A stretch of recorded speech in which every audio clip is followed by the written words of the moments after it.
Hello, everyone. It's Tammy with Next Level Me, and I'm here today with Jonathan Dunnett, the founder of Enable Leaders.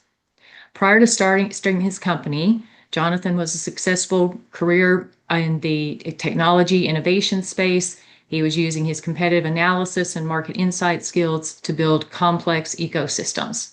However, like a lot of people that I talk with, about 4 years ago, he had the itch for something more. So today we're going to be talking to Jonathan about his career shift, and we are going to hear how he has managed through his journey. Welcome, Jonathan. Thank you for joining me today. Great to be here, Tammy. Thank you. So tell us, what sparked your decision to make that major career shift? It's an interesting question. For me, I had a conversation several years back with a now a colleague through the Council of Competitive Intelligence, Babette Ben-Susan, and she lives in Australia. And Babette asked me a question and said, "What does 40 look like?" And at the time, that was sort of an existential question and sent me into discovery mode, we'll call it that, and basically trying to answer that question. And so um, that journey really brought me up to what Enable Leaders is, and to form Enable Leaders. And um, yeah, and there came an opportunity to jump into that more full time and to explore that. And so that was really the turning point. Cool. So, what were the key challenges that you faced? I mean, obviously, that wasn't an easy decision. What were the key Mhm. challenges that you faced both in making that decision to make the shift and then also once you kind of started with your new endeavor?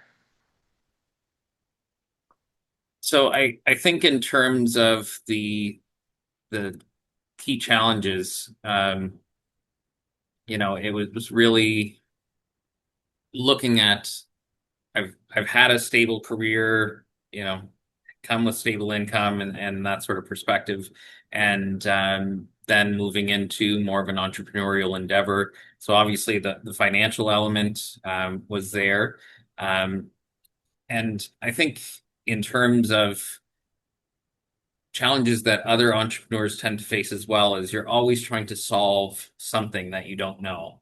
And so I don't know if you've had this experience, but I'm sure you have, where every step along the journey, you encounter something where you say, okay, I've never done this before. How do I even begin to start this? And so, um, yeah, just over time, encountering an array of those challenges and figuring out how to get through them. Um, you know, has in terms of larger challenges, I wouldn't say there's been anything that stood out that's been kind of terrifying as such, but lots of little challenges along the way.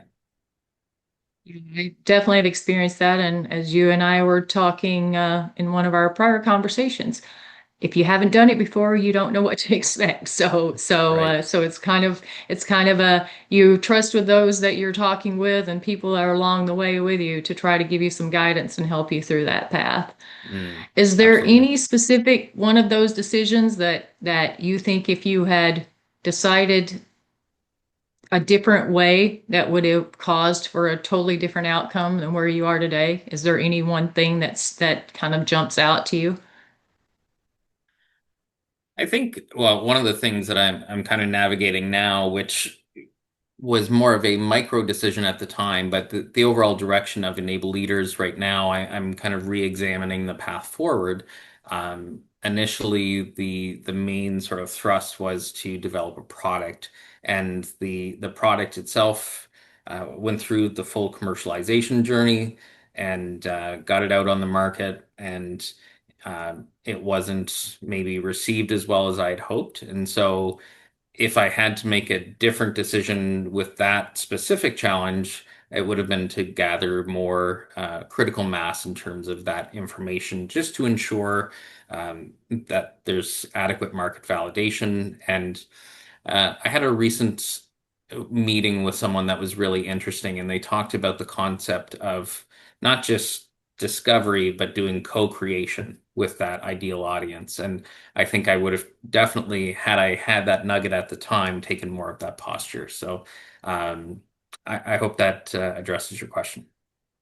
It absolutely does. And I am learning that myself as well. I think whoever gave you the advice on the co-creation thing is spot on because I'm stepping back myself and starting to do more of that because I think you don't know what you don't know, particularly when you're Mm, starting out on something new, like you said, and leveraging those around you and listening to the people around you is kind of an important thing. agreed. Where do you think you really hit the point where you thought, okay, I made the right choice. This was the absolute right thing for me to do.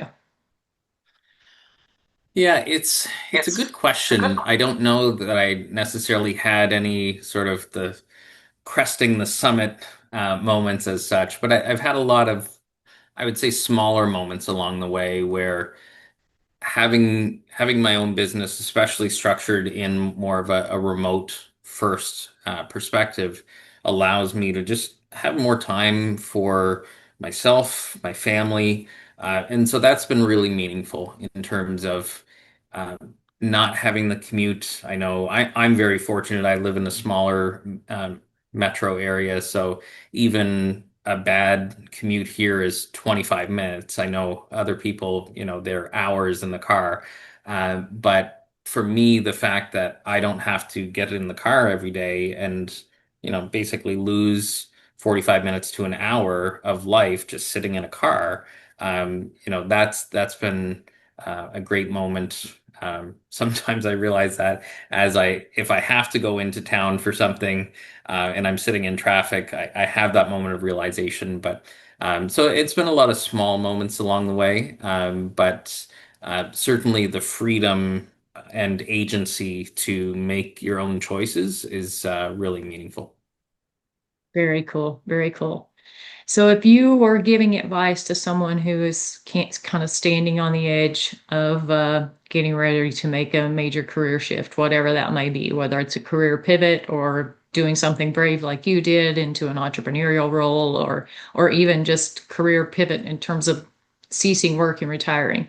Are there Hmm. any nuggets of wisdom that you would provide, particularly someone who might be looking at striking out on something on their own like you did? Yeah, so I would say number one is just, again, make sure that there's an actual need for what it is that you want to offer.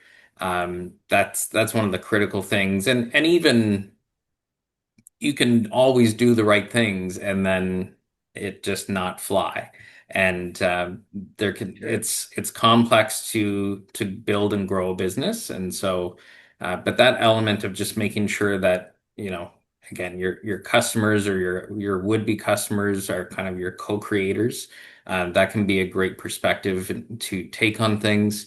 Um, and fundamentally, too, I think a lot of people struggle with not being confident or having imposter syndrome.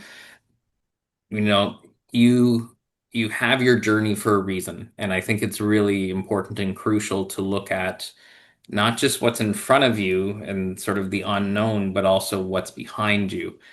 Because anytime when we start a new journey, we don't know what's ahead. But we've started lots of new journeys before. And so sometimes just looking at what that path has been, what you've managed to accomplish, because we all have kind of that inner critic or that inner voice that will tell you, here are all the reasons why it won't work. And so you need to have that perspective, and sometimes looking in the past at your accomplishments, that can be a good counter voice as well. Um, I was laughing at something recently where somebody had actually named their inner critic, and I forget what the name was. I think it was Myrna or something like that. And so they would actually verbalize when they were struggling with a moment of self-doubt, and they would yell something like, "Shut up, Myrna. I don't want to hear from you right now." And just allowing them to create that mental space to divide in terms of what they knew to be true versus what the voices that would tell them, here are all the reasons why it can't work.